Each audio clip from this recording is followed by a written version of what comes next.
His business strategies built the world's largest ad agency. His advertising principles make companies like American Express and Shell into giants. Today, we will be covering David Ogilvy's complete system for dominating both worlds and why it works even better today. If you don't know who David Ogilvy is, he is the founder of an advertising agency. And that agency grew significantly under his leadership.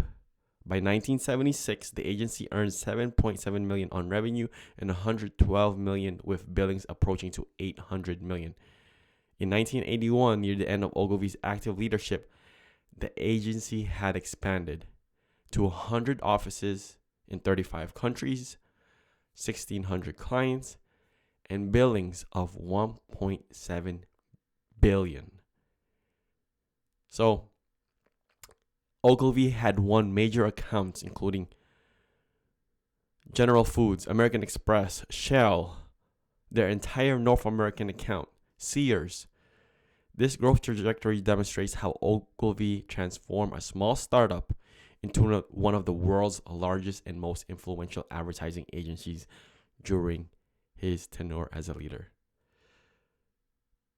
This is going to be an amazing podcast, an episode, because we are covering the man, David Ogilvy. And this is going to be a two-part. Okay, there's going to be two sections. The first section is we're going to be covering his business strategies. And then the second part, the second half of the video and the podcast, we are going to be covering his advertising principles. So buckle your seatbelts. There's a lot of golden nuggets in this podcast. So let's get it started. So let's first start off with his business principles, business strategies on how he grew his advertising agency. And the first lesson, and before I go through over the lessons, I want you to think on how it applies to you. How each lesson applies to you. How does this go in the mind frame of how does this apply to me? Because I want you to learn from these founders, the leaders and executives, and apply their strategies to what you're doing. If you're a CEO, if you're owner of a holdco, if you're in roll-ups, private equity, venture, whatever it may be, find a lesson. There's going to be a lesson here that's going to 10x, 100x your business if it is applied. So the first lesson from David Ogilvy regarding his business strategies and how he became the world's largest ad agency is reputation over revenue. It takes 20 years to build a reputation and 5 minutes to ruin it. So he prioritized long-term credibility over short-term profits by rejecting unethical or misaligned clients. In 1953, Ogilvy turned down a lucrative tobacco company account despite industry norms to avoid promoting harmful products. This decision solidified his agency ethical reputation, attracting premium clients like Shell and American Express who valued integrity. By 1965, Ogilvy was the most respected agency on Madison Avenue. So the lesson here is sacrifice quick wins to attract clients who align with your values. Warren Buffett talks about how important your reputation is. Build a good reputation because it can be destroyed in seconds. And especially now with the internet and the power of internet, your reputation will spread very fast. So you want to make sure you have a good one. Lesson number 2, hire giants philosophy. So if you hire people bigger than you, you become a company of giants. Recruit visionary talent and grant them autonomy to innovate. Ogilvy hired Esther Lee, a young copywriter with no formal advertising experience. Trusting her instinct for cultural trends, she led Dove's Real Beauty campaign, which redefined beauty standards and generated $4 billion in revenue. Her success proved Ogilvy's belief in nurturing unconventional talent. So there's two lessons here. First, empower employees to innovate. Empower employee, give them the automation to innovate and find great talent. One of the themes that we see in every founder is that they have great people running the organization, great talent pool. One, how do you attract those talent? And number two, how do you get them to stay? And in this particular lesson, Ogilvy didn't hire somebody that has the formal advertising experience, but he was able to see that she was talented. She was good with copywriting. And he took a bet. He made a bet. And that bet paid off, generated $4 billion in revenue. So lesson one, this is a very important lesson. Hire giants and empower employees to take risk.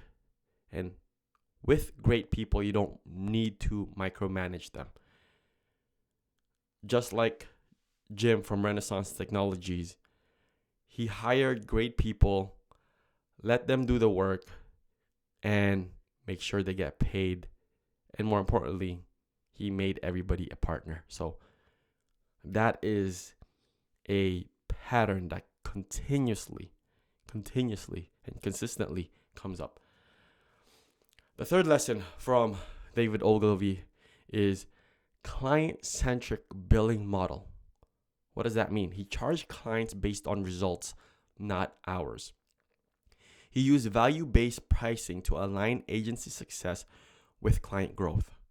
So for Shell, Ogilvy proposed a fee structure tied to a campaign performance rather than hourly rates. When this Shell Answer Man campaign boosted the brand trust by 32%, Shell paid a premium, and the Ogilvy's revenue grew to 200% between 1955 and 1960. This model became an industry standard. The compensation to measure the outcomes to build client loyalty. And it's very important that what he did was he made a shift. Instead of getting paid per hour, he aligned his incentives with the company. And instead of charging per hour, he's charged clients based on the results. So now that the incentives is aligned, then he's going to produce amazing work, because now his revenue is going to be tied by that result. So if you can go to companies, organization, and say, hey, look, I'm confident that I can bring this result, my team can bring this, then you get part of the upside, which is, if you truly believe that your product is amazing, this is a better value for the business owner. Change the incentive. Show me the incentive. I'll show you the outcome if you show me the incentives. And he put in the right compensation structure so that it is a win-win situation for both sides. Next lesson, global expansion with local expertise. What does that mean? Global brands need local souls. Enter international markets by hiring native talent and respecting cultural nuances. When expanding to India in 1964, Ogilvy partnered with Piyush Pandey, a local cricketer turned creative. Pandey's Fivical campaign blended humor with Indian tradition, making Ogilvy the country's top agency by 1980. Localized leadership to resonate authentically. Ogilvy, didn't understand the Indian market, so he partnered with somebody who did. And what that allowed him to do was to understand the Indian tradition. And with him, with his partner understanding the Indian tradition, they were able to speak to the customers, because the ad is going to be congruent, is going to speak to the target market. And this is what you need to understand is, yes, you can go into different markets. If you don't know the markets that you're going into, if you don't understand the niche, well, partner with somebody who does. Partner with somebody who can help you. Now, you can have ChatGPT or other AI tools to help you understand the markets, understand that niche, understand the industry. And this is a very, very powerful mind frame of put yourself in the shoe of the customer. And that's what made the campaign very successful. Next lesson is direct marketing as a growth engine. Direct marketing is my first love. It pays the bills. Use measurable ROI-driven campaigns to fund creative experimentation. Ogilvy direct mail campaign for World Wildlife Fund included personalized letters and donor tracking. It generated 2 million in donations, funding Ogilvy's creative division and enabling riskier projects like the Rolls-Royce ads. Balance creativity with cash flow from reliable channels. So for him, it was direct marketing. It pays the bills.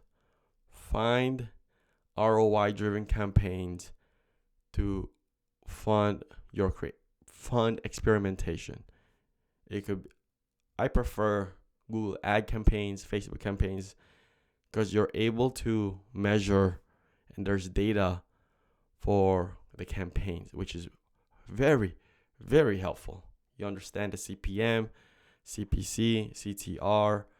Those data will help you make better decisions. So find a growth engine and stick to it. All right. This one's unconventional, PR-driven personal branding. Make your brand synonymous with your name. Leverage media to position yourself as an industry thought leader. So in 1955, Ogilvy's How to Create Advertising speech at the 4A's conference was leaked to New York Times, framing him as Madison Avenue's guru. This publicly attracted clients like Barbizon School of Modeling, doubling Ogilvy's client base in 2 years. So what's the lesson? Use public speaking and media to amplify your authority. How can you do this? Well, you can go to podcasts. There's, one of the things that what made Donald Trump's campaign really successful, he went on podcasts. He went on a podcast tour with Joe Rogan, PBD. There's lots of podcasts that he did, and that gave him exposure. This is not the new media. So if you can go on podcasts, use public speaking, go to shows, go to events, this will amplify your authority, which will then help you with your personal brand, which will then help also with the business brand. So use that strategy. Still works. It worked back then. It was just a different medium, and it works now. These strategies are timeless. These strategies, it's gonna apply 20 years from now and 50 years from now. 20 years ago, 20 years from now. So next one is long-term client cultivation. The client is not an interruption of your work. They are the purpose of it. What does that mean? Invest in deep multi-decade client relationship. Ogilvy personally managed the Maxwell House account for 25 years, embedding himself in their team and hosting annual strategy retreats. This partnership yielded iconic campaigns like Good to the Last Drop, making Maxwell House America's #1 coffee brand by 1970. You have to look. The lesson here is you have to look as your client as partners, not a transaction. You you are going to be an extension of their business. Let me say that again. You are going to be an extension of their business. So make sure that you understand their team. David hosted annual strategy retreats. He wanted to build relationship. He put himself in their shoe. He wasn't just a agency. He treated them as partners. And when you have that state of mind of, okay, I'm a partner for this guy's business, then you will start to act different. You will release the ad overview, put the team, invest. And these are the success principles that Ogilvy applied and did for his business, and that's what made him successful. He wasn't looking for transactions. He treated people as partners, his clients as partners. Next, aggressive reinvestment. Plow your profits into talent and tools. Reinvest earnings into R&D and training to stay ahead. In 1968, Ogilvy allocated 20% of Ogilvy's profits to launch the Ogilvy Leadership Center, training employees in consumer psychology, emerging media. This produced a pipeline of future leaders, including Charlotte Beer, later CEO, who expanded into Ogilvy into Asia. Future-proof growth by funding innovation. 1. Ogilvy invested in R&D.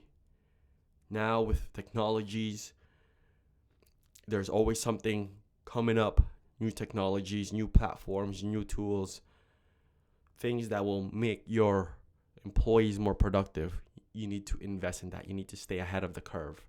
And the second thing is Ogilvy trained his employees. There was a leadership center where employees enhance their skill in psychology, emerging media. It's just basically an education platform where people go in, and when they come out, they are going to become better leaders, more skilled, better decision making, better understanding with the market, the industry. So have in your organization, have a system like this, a system where you are going to enhance your employees' ability, enhance their skills, invest in your people, invest in the tools, invest in the R&D, invest in creating and having the best people and organization out there. And this is what's going to help you stay ahead. Have great leaders in your business. Next, niche dominance before diversification. Specialize until you're synonymous with a category. Master one industry before expanding into others. Ogilvy focused on luxury brands, Rolls-Royce, Hathaway in the 1950s. His expertise attracted Dunhill and Guinness, allowing him to later diversify into consumer goods. Pepperidge Farm without diluting perceived authority. Own a niche before scaling horizontally. What is that niche that you're going to dominate? If you look at Amazon, in the early stage of their business, they focused on the books. Look at Ogilvy, they focused on luxury brands. What industry, niche are you going to dominate in before you expand? Understand that. What market are you going after? It's like war. Which land are you going? It's better to have your troops concentrated in one area rather than your troops trying to attack multiple countries and multiple areas at the same time. So these are war principles. These are business principles. These are going to help you dominate. Remember, niche dominance before diversification. Next, ethical scalability. Never compromise your principles for scale. Grow only as fast as your culture and ethics can sustain. When Ogilvy emerged with Mather and Crowther in 1965, Ogilvy insisted on retaining his no a-holes policy, firing Mather's toxic executive despite their client portfolios. This preserved Ogilvy's collaborative culture, reducing employee turnover by 40%. Ogilvy doesn't like to work with a-holes. If there are business people and they're going to pay him lots of money and they are jerks, he doesn't want to do business with them. There was one point where there was a bidding that was happening for a big company, and there was a bunch of advertiser agencies in that room, and Ogilvy, before the presentation started, the business owner said that there's going to be a committee making a decision-making process. And Ogilvy did not like that. He doesn't want a committee making a decision. So he got up and he left before the bidding and the presentation started. So he doesn't like committees. He doesn't like jerks. He doesn't like a-holes. And he sticks to his principles. And he never compromises his principles for scale. Always ethical, always work on his reputation, always doing the right thing. Because remember, reputation is very, very important. Now, these are his 10 business strategies that Ogilvy applied to his business. If you found value in what I'm doing, if you're still listening till now, then like, subscribe, comment, and this part of the video is going to be going over his advertising principles, and that these are the principles that made American Express and Shell into giants. So these are the principles that he used in his advertising agency on how he advertised for Rolls-Royce, for Shell, and those big brands. This is the creative strategy, his decision-making strategy, and it is his thought process when it comes to running ads. Okay, all right. First lesson: consumer insight-driven creativity. The consumer isn't a moron; she's your wife. Base campaigns on deep audience understanding, not assumptions. Use research to uncover emotional triggers and cultural nuances. For Jif peanut butter, Ogilvy's team faced pressure from private label competitors. Instead of generic claims, they tap into cultural debate between old and new hip-hop fans. Through interviews with rap superfans and focus groups, they crafted a campaign celebrating hip-hop authenticity. The result? Jif's highest market share in decade and a Grand Ogilvy Award. Understand your consumer. This is very important. If you're running an ad, you want to be able to speak to your consumer, talk to your consumer, find out what triggers them, find out what they love, find out those keywords, the buzzwords that they use, and make sure that the advertising is aligned with those consumers. And this is how powerful it is. With understanding who the target customers are, which is hip hop fans, they were able to understand they were able to understand and craft a campaign based on those people, and also celebrating hip hop authenticity.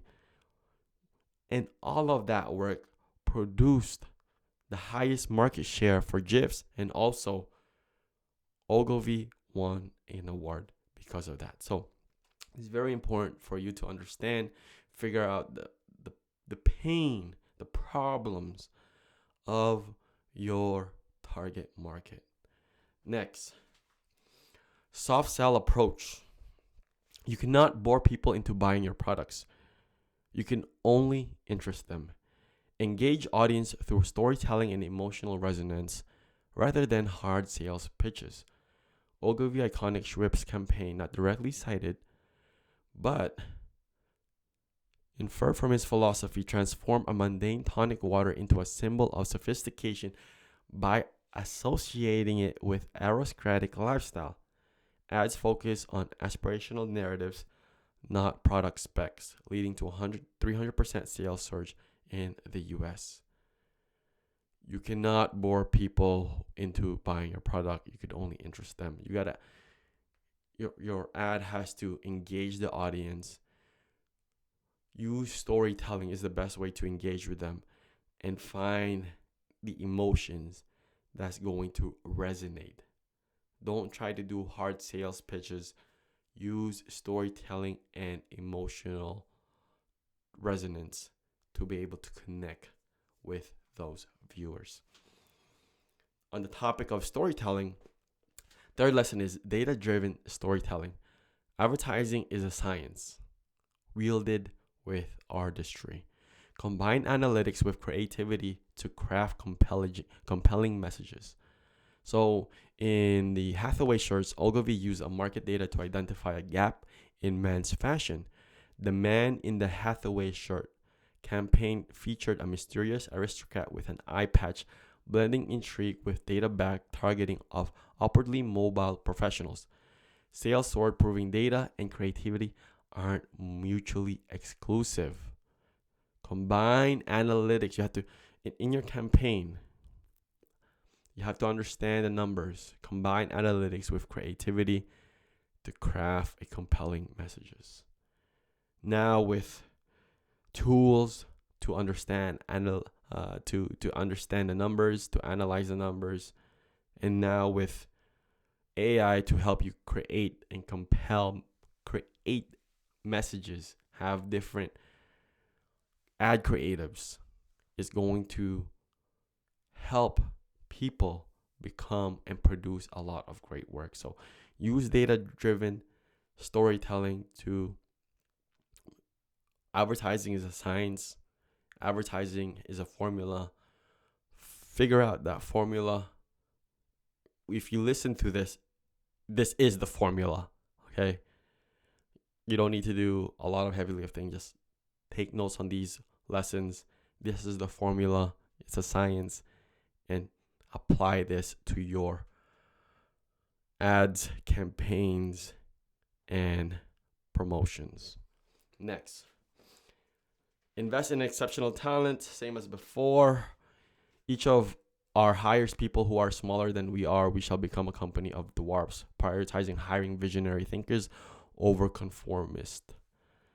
At Ogilvy, David handpicked mavericks like Esther Lee. He encouraged the decent and brainstorming sessions, leading to breakthrough ideas like Dove's Real Beauty campaign, rooted in challenging industry norms. So don't be afraid to challenge the norm. Don't be afraid to think outside the box. Don't be afraid to push the boundaries. Experiment, innovate, fail, invest, and having the right type of talent. Remember, always have a structure where you are attracting talent, and always have the right incentives to keep people, to keep talent. So I covered this earlier. The people are going to be the one that is running your business. So make sure you have great people. Business owners don't have business problem. They have people problem. All right. So next, brand authenticity and cultural respect. Don't brag.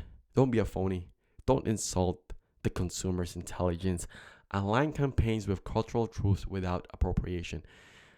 So Ogilvy's team collaborated with rap communities to ensure authenticity. All right. So you want to avoid stereotypes. Instead of celebrating the genre's artistry, which resonated with younger audience and boosted social engagement by about 40%. So understand your customers, understand what they're into, understand the niche, do the research, go on places where they're writing reviews. You can go on Reddit, understand what they're complaining about, understand what they really like, understand. See, there's so many platforms now, there's so many tools now that you can gather data, you can gather information so that it will help you make better decisions when it comes to running ads, when it comes to creating a product, when it comes to creating producing a service, whatever it may be. Gather data from the right people.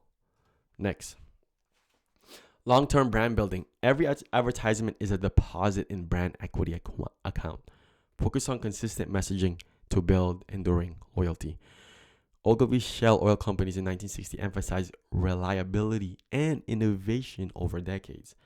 Ads highlighted engineers and scientists, not just products, establishing Shell as a trusted industry leader for generations. So Ogilvy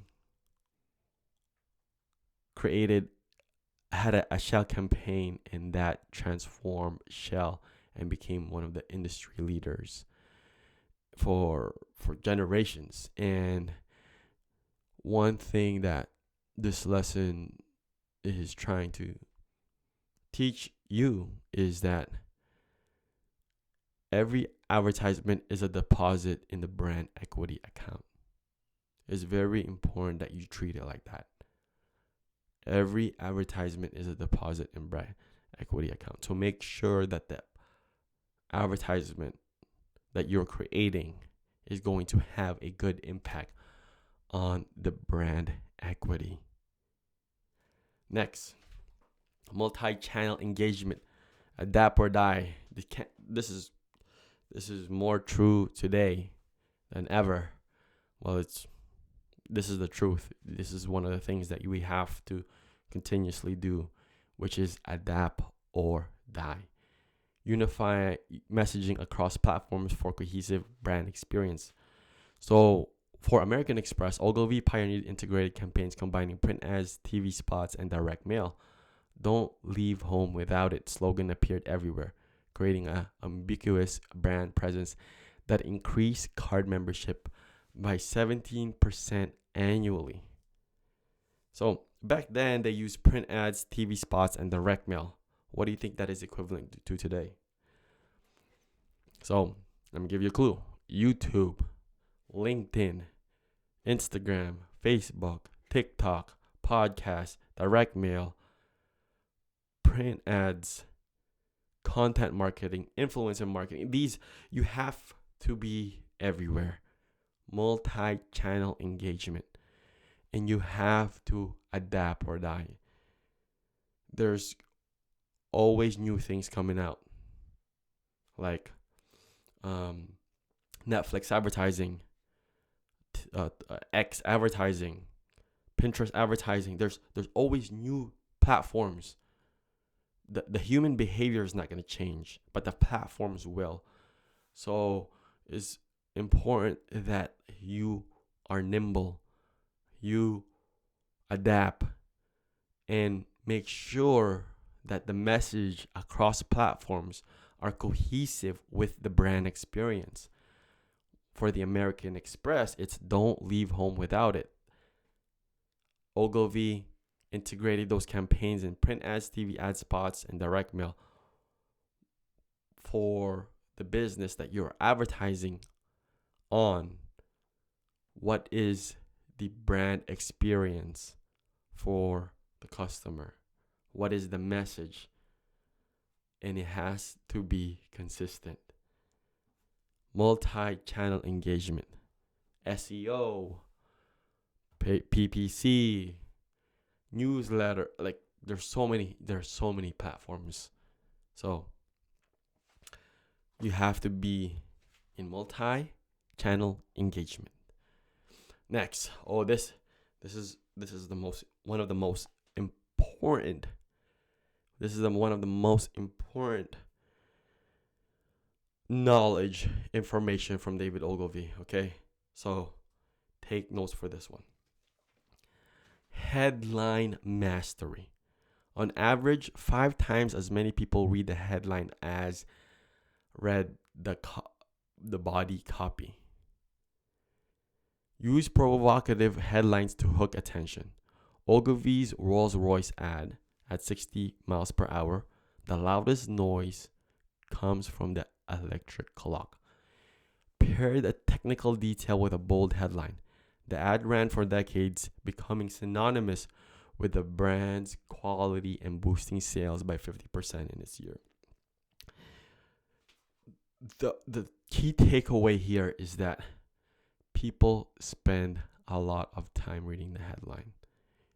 You should focus a lot of time, energy, research, experiment, testing on the headline, because that's what's going to hook the people in. It's going to hook people in into the ad. It's going to hook people in the message. And this applies everywhere, not just advertising. So if you're creating a newsletter, what is that hook? What is the headline for the subject? If you're sending an email, what is that hook on that email? You're trying to get somebody's attention. You're trying to do a business deal. If you're trying to do a partnership, if you're trying to sell a product, you're trying to sell a service, what is that hook? For your YouTube, what is that hook? If you're creating videos, if you're creating content, what is that? How spend a lot of time on that hook, because this is what people are paying attention to. And if you can create amazing hooks, then it can draw a lot of clicks, CTRs, attention, eyeballs, etc. So spend a lot of time on headlines, hooks, and become a master. Become a master of that. Next, ethical advertising practices. Never write an advertisement you wouldn't want your family to read. I'm going to say that again. Never write an advertisement you wouldn't want your family to read. Prioritize honesty to build trust. When pitching Maxwell House Coffee, Ogilvy rejected exaggerated claims about energy boosts. Instead, the ads focused on the ritual of morning coffee, emphasizing warmth and tradition. Sales grew steadily without misleading consumers. So the brand is always congruent. It never made false claims. When Ogilvy, he was an ethical man. He was a man with honor, and he was a man that can be trusted. And that's how he ran his life. That's how he ran his campaigns. And it's remember from his business lesson, reputation is everything. So he was always ethical. And when he created the Maxwell House campaign, the ads focused on emphasizing warmth and tradition, not energy boost. He knew what the market wanted. He knew what his audience wanted to hear, and he created a pitch for that. And the strategy here is prioritize honesty to build trust. You will get more business if you are honest and trustworthy. I guarantee you that. You will get more business. You will attract the right people. You will be placed in the right circle. You will have greater ROI if you prioritize honesty, if you are ethical, and if you have a good reputation. Next, this is the last one. Okay. Adaptability to market shifts. Don't let tradition stifle innovation. Embrace digital transformation while retaining core values. Under Ogilvy's influence, the agency 2025 marketing mix integrates AI driving analytics with human creativity. For a luxury auto brand, they use VR test drives paired with the data on user behavior, increasing dealerships visits by 22%. So there's AI is going to disrupt a lot of things. and you have to be adaptable to the market shifts, adaptable to innovation, adaptable to the technology, adaptable to the digital transformation. The world is moving at a very fast pace. Always something new coming out. Always there's things that's helping us become more productive. There's also technology that's going to disrupt a lot of jobs. So be on top of the digital transformation, but the most important thing is that you have to retain your core values. So I hope you learned a lot of lessons, useful lessons. Pick 2 or 3 and apply them to your business. And I hope you really found a lot of value. If you're still listening to this at I don't even know how long this is, but if you're still listening, subscribe, share, comment, and tell me your favorite part. Tell me your favorite part of the video. And I have lots of analysis. Watch some of my other videos if you found this very, very helpful. I found it. You will get a lot of value. I promise you that. And stay tuned, hit the bell so you will be notified when my next video drops. See you next time. Peace.